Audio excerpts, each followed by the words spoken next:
Today, we are going over the answers to the dispute reason and tactics worksheet that I went live with and posted last night. Now, if you didn't see that yet, because I did go live kind of late, around midnight or so, then just take a second, use the link on the screen and go grab this, okay? Totally free, no opt-in, no email, nothing, right? It's really important that we go over this and we lay the groundwork and foundation, because if we don't understand these things, if we don't get a grasp on them, number one, we're not going to know how to use them, and number two, you're not going to be able to use the tactics that I go over in this brand new series. So yes, it is super important. Now, while I'm live right now, this is obviously going to turn into a video, and you can grab this at any time and go over it, when you're not at work or when you're not driving, when you don't have the kids around. But for those of you that do already have this worksheet or just want to go over it with me right now, then pay attention, because I'm going to give you the answers as well as explain why these are the answers, all right? So, first of all, if you don't know me, you should know me, but if you don't, that's all right.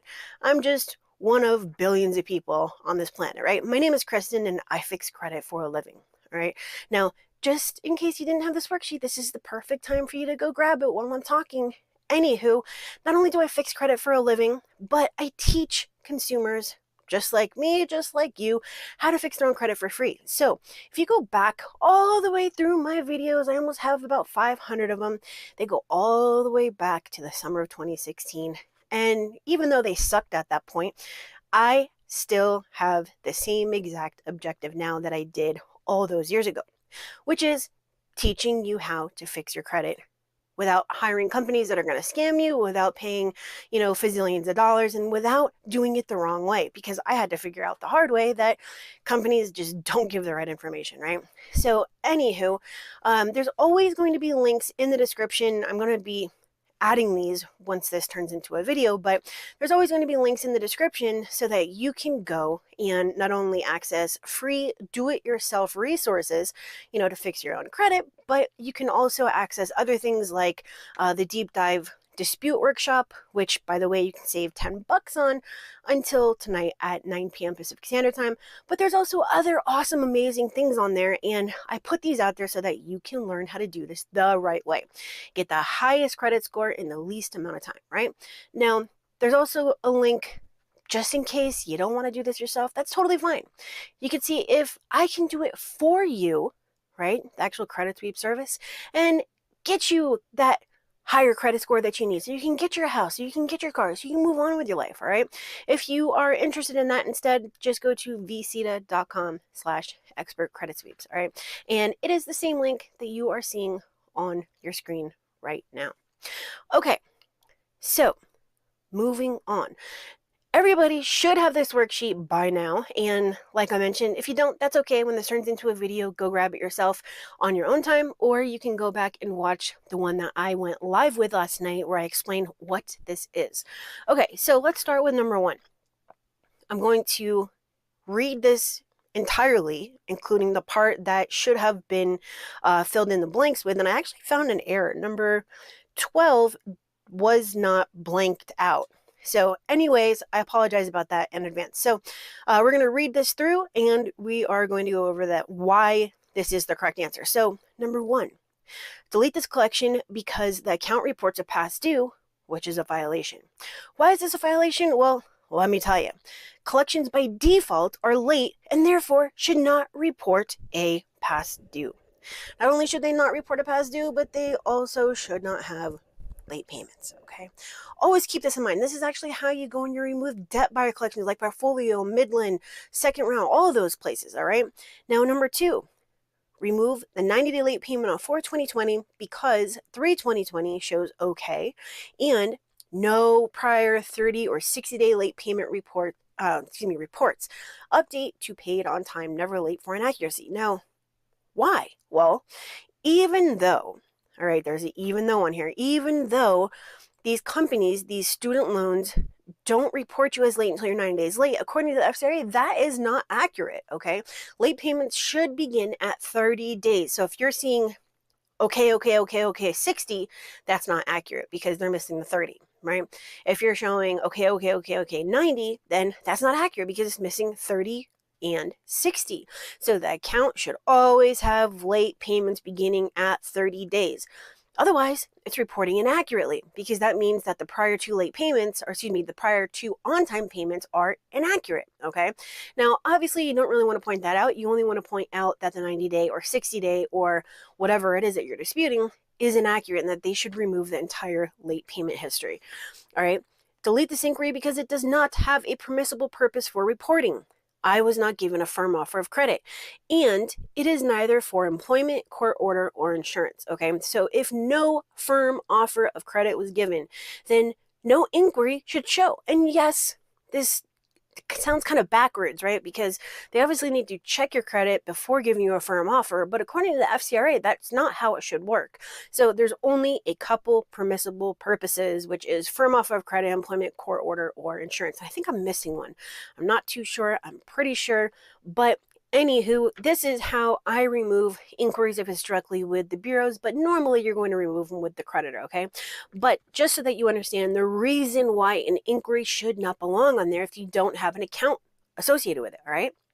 Number 4, delete this account for violation because no notice of dispute was entered by the 30th day after you received my first dispute letter, okay? The reason, Section 623 states that when you dispute an account, a notice that the account was disputed should be entered to your credit report, normally in the comments, by the 30th day after they receive your dispute letter. Really, really simple. If it's not there by the 30th day after your first letter was received, then it is a violation, okay? And the account needs to be removed. And yes, again, you're going to see this in the comment section. Number 5. I was not late on 5/16/19, and the payment history needs to be updated to paid on time, never late for inaccuracy, unless you can furnish a bank statement belonging to this creditor proving I did not pay on time. Now, why did I say bank statement? Well, we're using common sense here, okay? If they are not proving with a copy of their bank statement showing when your payment was or was not received, then isn't it just hearsay? It's just hearsay because they can't prove it. The only legal verification would be a bank statement, okay? And they're never going to give that, and that's why late payments can be removed. And yes, I explained this in my video on removing late payments. I explain it in my Sesame Street Simple Disputing video. I explain this in multiple places, all right? So that is how you remove late payments because they cannot legally be verified. Number 6. Date last reported did not change, which means that you did not investigate. Otherwise, this date would have been updated to the date you, quote unquote, verified the account, all right? So the CRAs are required to update this date last reported or date last updated to be the date they verified. Otherwise, obviously, they didn't investigate the account. They just changed the date and said it was verified, right? Or they didn't change the date and just said it was verified, whatever. You obviously know there's no investigation. I mean, just between me and you and like everybody else, like, hello, there's no investigation. But for them to say they verified it and they didn't comply with FCRA regulations, which states that they have to update that date, that obviously means there was no investigation anyways, and you can use that as your proof, all right? Number 7, this account was re-aged and needs to be deleted for violation because the other two bureaus report the date last active as 2/15/18, and you've changed the date to 3/16/21. All right. So if two bureaus show an older date and one a recent date, that normally means it's been re-aged. All right. Why do they do this? I don't know. Normally, they want to screw with you. They'll change the date to be the date that they, updated the account. This date should not change even if you make a payment. This date really should go back to when that account was closed, okay? So if they're changing these dates and you can prove it by using the two older dates and one newer date with that bureau who re-aged it, then you have a very good chance of getting the account removed. Number 8, the date last paid shows 4/2020, but I've never paid on this account. And it's been charged off for 5 years, and this date is wrong. Delete for inaccuracy. All right, so creditors will sometimes add in payments and illegally re-age the account. Now, while payment should not re-age the account, they still do it to screw with you, all right? So if you've never paid on this account and it's been charged off for 5, 6, or even 4, 2 years, and all of a sudden you have a payment, they're doing this to screw with you and change the dates and change the numbers and try to get you to either pay the account or just because they're being buttheads. So you can use that to remove the entire account. Number 9. The best way to remove a medical collection is to use the validation of debt method. And this is in addition to disputing with the credit bureaus, okay? Number 10. If a late payment is disputed directly with the creditor using a goodwill letter, you are legally verifying the late payment and will have a difficult time getting it removed with the bureaus when the goodwill letter does not work. All right, so we have goodwill on there twice. Okay, so step number 1. Well, first of all, I have a whole video explaining this, but step number 1, you send this goodwill letter. And I know millions of people do this. And they're like, oh, my house blew up, my car broke down, blah, blah, blah. I was late. I'm sorry. Can you remove it? And then the creditor says no. Now, your first step to removing a late payment is to say, hey, this is inaccurate. Prove that I, paid late. All they have to do is give a copy of this letter or say that you had this letter and that you sent it and you know that you did and the creditor has a copy of it. And guess what? It's legally verified and now you can't ask for verification of the late payment. Don't do a goodwill letter unless you actually know after speaking with the creditor and have proof in writing that it'll be removed, that it will be removed. Okay, so don't do it. Number 11, double jeopardy is when both the original creditor and collector show a balance and or past due. All right, it is not double jeopardy when a creditor and a collector both report. It is only when they both show the balance and or past due. Okay, always keep that in mind. All right, so here's the deal. Only the account owner or the account holder should report the balance or the past due. Number 12, and this is the one that I forgot to blank out. Disputing the oldest late payment first will give you the highest chance of correction or deletion because the older it is, the harder it is to correct. I don't really think I have to explain that one. Number 13, it is not recommended to first dispute balance, past due, or other elements unless you have blatant inaccuracies.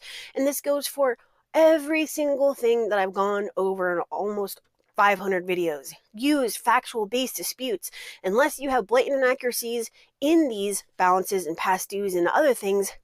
You really should be starting with the pyramid method and the evolution line and the hierarchy and going down date last active, date last paid, and payment status details, notice of dispute, payment history, so on and so forth, okay? Because they all have an impact. Like if you numbered things, 1 to 10, number 1 being, date last active and number 10 being, let's just say open date, obviously number 1 is more than likely going to warrant you a deletion versus number 10. Okay, so that's what I'm talking about with the inverted pyramid and the pyramid method and the hierarchy and all of that. Each element has its own impact. And you know what? I might even create a video out of that. So, all right. I hope this made sense. I hope that you found some value in this video. And if you did, make sure to give me a thumbs up. And obviously, this is live, so when it becomes a video, please go back and rewatch this if you had, if you needed to slow it down, pause it, all that kind of great stuff, all right? Now, if you haven't done so already, make sure to, after liking this, subscribe and hit the bell for notifications because even if you're subscribed, you won't be notified unless you smash that bell, all right? Now, I hope you have a wonderful day. Make sure to go to the link on your screen so that you can access the other things that I mentioned at the beginning of this video. And I might even add some flashcards that explain these things and break them down a little bit later because I obviously have files that I need to do today, even though today's supposed to be a day off. All right, so have a wonderful day. I hope you had a great Easter weekend. And again, if you need my help, if you want to see if I can get you a higher credit